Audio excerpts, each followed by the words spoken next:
اتنا ہی ہجوم بڑھنے لگا۔ سب نے اپنی آنکھوں سے دیکھا کہ مولانا جلال الدین رومی شراب خانے میں گئے، بوتل خریدی اور اسے چادر میں چھپا لیا۔ جب وہ شراب خانے سے نکلے تو ہجوم اور بھی زیادہ ہو گیا۔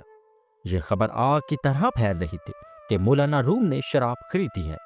لوگ ان کے پیچھے پیچھے مسجد تک پہنچ گئے۔ جب رومی مسجد کے دروازے پر پہنچے تو وہاں پہلے سے لوگوں کا ہجوم موجود تھا۔ مسجد کے دروازے پر ایک شخص نے زور سے چیخ کر کہا، اے لوگو، تمہارا امام شیخ جلال الدین رومی ابھی عیسائی محلے سے شراب خرید کر آ رہا ہے۔ یہ کہہ کر اس نے رومی کی چادر ہٹا دی اور بوتل سب کے سامنے آ گئی۔ دوستو، اب ذرا تصور کریں کہ رومی کی کیا حالت ہوئی ہوگی۔ پورا شہر ان کو شراب کی بوتل کے ساتھ دیکھ رہا تھا۔ وہ لوگ جو انہیں اپنا روحانی رہنما مانتے تھے وہ سب حیران اور غصے میں تھے۔ ہجوم نے غصے میں آ کر رومی کے منہ پر تھوکنا شروع کیا۔ کسی نے دھکا دیا، کسی نے مارا، یہاں تک کہ ان کی پگڑی بھی گر گئی۔ دوستو، یہ وہ لمحہ تھا جب رومی کی پوری عزت، ان کی ساری ساخت اور ان کا تمام وقار لوگوں کی نظروں میں ختم ہو گیا تھا۔ لیکن سب سے حیرت کی بات یہ تھی کہ رومی خاموش تھے۔ انہوں نے اپنی کوئی صفائی پیش نہیں کی، کوئی وضاحت نہیں دی۔ وہ چپ چاپ سب کچھ برداشت کر رہے تھے، جس کی وجہ سے لوگ اور بھی یقین کر بیٹھے کہ وہ دھوکہ کھا گئے ہیں۔ ان کا پیارا استاد، ان کا روحانی پیشوا، وہ شراب پیتا ہے۔ انہوں نے رومی کو اور بھی بری طرح مارا۔ کچھ لوگ تو یہاں تک کہنے لگے کہ اسے قتل کر دینا چاہیے۔ رومی کی حالت دیکھنے والی تھی، کپڑے پھٹے ہوئے، چہرے پر تھوک سر سے پگڑی تک گر گئی اور چاروں طرف غصے والا ہجوم۔ بالکل اسی وقت شمس تبریزی کی بلند آواز آئی، اے بے شرم لوگو، تم نے ایک عالم اور فقیہ پر شراب نوشی کا الزام لگا دیا۔ جان لوگ، اس بوتل میں شراب نہیں بلکہ سرکہ ہے۔ یہ سن کر لوگ رک گئے، لیکن ایک شخص بولا، میں نے اپنی آنکھوں سے دیکھا ہے کہ وہ شراب خانے سے بوتل لائے ہیں۔ شمس نے بوتل کھولی اور کچھ قطرے لوگوں کے ہاتھ پر ڈال دیے تاکہ وہ سونگھ سکیں۔ سب حیران رہ گئے۔ واقعی یہ تو سرکہ تھا، شراب کی بو تک نہیں تھی۔ دوستو، اب یہاں کہانی میں ٹوئسٹ آتا ہے۔ اصل بات یہ تھی کہ شمس تبریز پہلے سے ہی شراب خانے گئے تھے۔ وہ دکاندار سے کہہ دیا کہ اگر رومی بوتل لینے آئے تو انہیں شراب کی بجائے سرکہ دے دینا۔ یہ سب ایک منصوبہ تھا۔ شمس تبریز نے یہ سب اس لیے کیا تاکہ رومی کو ایک سبق دیا جا سکے۔ جب لوگوں کو پتا چلا کہ بوتل میں سرکہ ہے تو وہ اپنا سر پیٹنے لگے۔ شرمندگی کے مارے وہ رومی کے قدموں میں گر پڑے۔ سب نے معافی مانگی اور ان کے ہاتھ چومے، پھر آہستہ آہستہ منتشر ہو گئے۔ لیکن دوستو، اصل سبق ابھی باقی تھا۔ رومی نے اپنے استاد سے عرض کیا، آج آپ نے مجھے کتنی بڑی آزمائش میں ڈال دی، یہاں تک کہ میری عزت اور وقار میرے مریدوں کے سامنے خاک میں مل گیا۔ ان سب کا کیا مطلب ہے؟ اب شمس نے وہ بات کہی جو آج بھی اتنی اہم ہے جتنی کہ 800 سال پہلے تھی۔ شمس نے فرمایا، جب تک تم سمجھ جاؤ کہ لوگوں کی عزت اور شہرت محض ایک فریب ہے، تمہیں کیا لگتا ہے کہ ان لوگوں کا احترام ہمیشہ قائم رہتا؟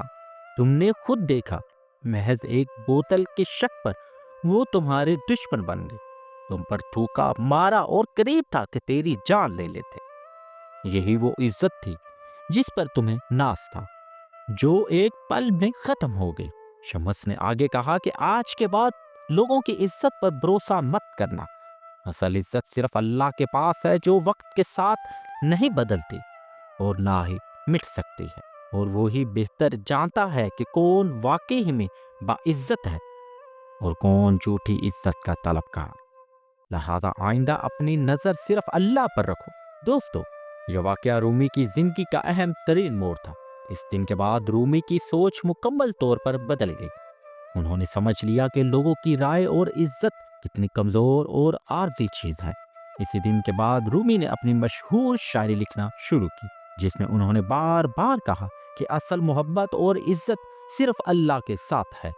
دوستو، آج کے دور میں یہ سبق اور بھی اہم ہو گیا۔ سوشل میڈیا کے دور میں ہر کوئی لوگوں کی تصدیق اور لائکس کے لیے بے قرار رہتا ہے۔ ہم سب بھول جاتے ہیں کہ لوگوں کی رائے کتنی آسانی سے بدل جاتی ہے۔ اگر آج کوئی ہیرو ہے تو کل وہ ویلن بن جاتا ہے، اگر آج کوئی اچھا ہے تو کل وہ برا ہوتا ہے۔ یہ سب لوگوں کی رائے کی بنیاد پر ہوتا ہے، جبکہ حقیقت سے اس کا کوئی بھی تعلق نہیں۔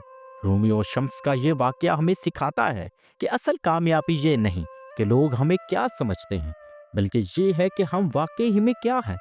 جب ہم صرف اللہ کو راضی کرنے کی کوشش کرتے ہیں تو ہمیں لوگوں کی رائے کی پرواہ نہیں رہتی، ہم پرسکون ہو جاتے ہیں اور اصل خوشی پا لیتے ہیں۔ دوستو، آج کے بعد جب بھی آپ لوگوں کی رائے کی وجہ سے پریشان ہوں تو رومی کا یہ واقعہ یاد کرنا، جب شہر کے سب سے بڑے عالم کو لوگوں کی ایک غلط فہمی نے مار دیا تو پھر ہم کون ہوتے ہیں؟ لیکن رومی نے صبر کیا، خاموش رہے اور آخر میں سچ سامنے آ گیا۔ ہمیں یہی کرنا چاہیے، صبر کرنا چاہیے، اپنا کام کرتے رہنا چاہیے اور اللہ پر بھروسہ رکھنا چاہیے۔ یہ واقعہ یہ بھی سکھاتا ہے کہ استاد کی اطاعت کتنی اہم ہے۔ رومی نے اپنی ساری عزت داؤ پر لگا دی، لیکن استاد کا حکم مانا اور آخر میں انہیں ایک انمول سبق ملا جس نے ان کی پوری زندگی بدل دی۔ دوستو، شمس تبریزی کا طریقہ تعلیم بہت مفید تھا۔ وہ صرف کتابی باتیں نہیں بتاتے تھے بلکہ عملی تجربہ بھی کرواتے تھے۔ انہوں نے رومی کو نہ صرف یہ بتایا کہ لوگوں کی عزت فریب ہے، بلکہ اسے محسوس بھی کروایا۔ یہی وجہ ہے کہ یہ سبق رومی کو زندگی بھر یاد رہا اور انہوں نے اپنی شاعری میں بار بار اس کا ذکر کیا۔ آج ہم سب کو یہ سبق سیکھنا چاہیے کہ لوگوں کی رائے اہم نہیں ہے، اللہ کی رضا ضروری ہے۔ دنیا کی عزت عارضی، اللہ کی عزت باقی ہے۔ یہ واقعہ ہمیں یہ بھی سکھاتا ہے کہ کبھی کبھی ہمیں بہت سخت وقت سے گزرنا پڑتا ہے تاکہ ہم زندگی کا کوئی اہم سبق سیکھ سکیں۔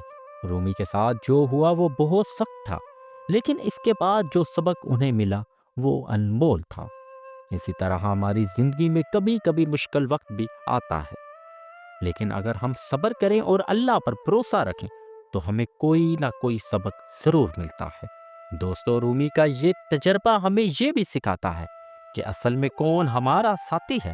جب مشکل وقت آئے تو وہی لوگ جو رومی کا احترام کرتے تھے انہیں مارنے پیٹنے لگے، لیکن استاد شمس تبریز آخر تک رہے اور انہوں نے بچا لیا۔ یہ ہمیں سکھاتا ہے کہ دراصل دوست وہ ہے جو مشکل وقت میں ساتھ دے، نہ کہ وہ جو صرف اچھے وقت میں تعریف کرے۔ یہ واقعہ ہمیں یہ بھی بتاتا ہے کہ ظاہر اور باطن میں کتنا فرق ہے۔ لوگوں نے ظاہر میں دیکھا کہ رومی شراب خانے میں گئے اور بوتل لائے تو انہوں نے فیصلہ کر دیا کہ وہ شراب پیتے ہیں، لیکن باطن میں کیا تھا؟ صرف سرکہ۔ یہ ہمیں سکھاتا ہے کہ ظاہری باتوں سے فیصلہ نہیں کرنا چاہیے، ہو سکتا ہے حقیقت کچھ اور ہو۔ آج کے دور میں یہ بات اور بھی اہم ہے کیونکہ سوشل میڈیا پر ہم صرف ظاہر دیکھ سکتے ہیں۔ کسی کی ایک تصویر دیکھ کر، ایک ویڈیو دیکھ کر اور ایک پوسٹ پڑھ کر فیصلہ کر دیتے ہیں کہ یہ اچھا ہے یا برا، لیکن ہمیں یاد رکھنا چاہیے کہ ہم پوری کہانی نہیں جانتے۔ ہو سکتا ہے کہ حقیقت کچھ اور ہو، جیسے رومی کے ساتھ ہوا۔ یہ واقعہ ہمیں سبق دیتا ہے۔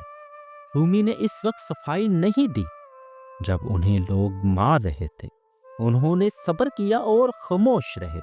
آخر کار سچ خود سامنے آیا۔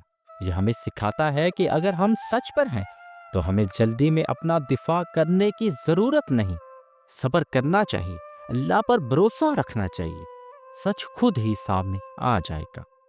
دوستو، آج کل ہم پوری طرح اپنا دفاع کرنا چاہتے ہیں۔ کوئی ہم پر الزام لگائے تو ہم فوری طور پر جواب دینا چاہتے ہیں، لیکن رومی کا یہ واقعہ ہمیں سکھاتا ہے کہ کبھی کبھی خاموشی میں بہتری ہوتی ہے۔ یہ واقعہ ہمیں یہ بھی سکھاتا ہے کہ آزمائش کیوں آتی ہے۔ یہ کہانی ہمیں یہ بھی سکھاتی ہے کہ حقیقی استاد وہ ہے جو ہمیں آسان راستہ نہیں دکھاتا بلکہ حقیقت سکھاتا ہے۔ شمس تبریزی نے رومی کو آسان طریقے سے یہ بات نہیں بتائی بلکہ اسے محسوس کروایا۔ آج ہم سب کو یہ سوچنا چاہیے کہ کیا ہم بھی لوگوں کی رائے کے غلام ہیں؟ کیا ہم بھی ہر کام اس لیے کرتے ہیں کہ لوگ کیا کہیں؟ اگر ہاں تو رومی کی کہانی سے سبق لے، اللہ کو راضی کرے، اپنا کام کرے، صبر کرے۔ لوگوں کی رائے آج یہاں ہے تو کل وہاں ہوگی، لیکن اللہ کی رضا ہمیشہ کے لیے ہے۔ تو دوستو، اگر آپ کو یہ کہانی پسند آئی، اگر اس سے آپ کو کوئی سبق ملا تو اسے دوسروں تک شیئر کریں۔ کمنٹ میں بتائیں کہ آپ کو اس کہانی سے کیا سبق ملا۔ کیا آپ بھی کبھی لوگوں کی رائے کی وجہ سے پریشان ہوئے؟ کیا آپ بھی کبھی لوگوں کی رائے کی وجہ سے پریشان ہوئے ہیں؟ تو ضرور بتائیں۔ ویڈیو کو لائک کریں، چینل کو سبسکرائب کریں اور گھنٹی دبانا نہ بھولیں تاکہ آپ کو ایسی اور بھی کہانیاں ملتی رہیں۔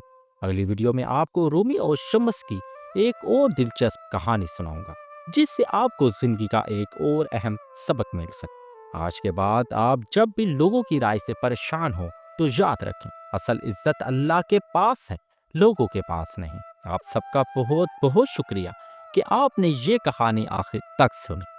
اللہ آپ سب کو خوش رکھے اور رومی اور شمس کی برکت سے آپ کو زندگی کے حقیقی سبق ملتے رہیں۔ اس کے ساتھ ہی مجھے اجازت دیں۔ اللہ حافظ۔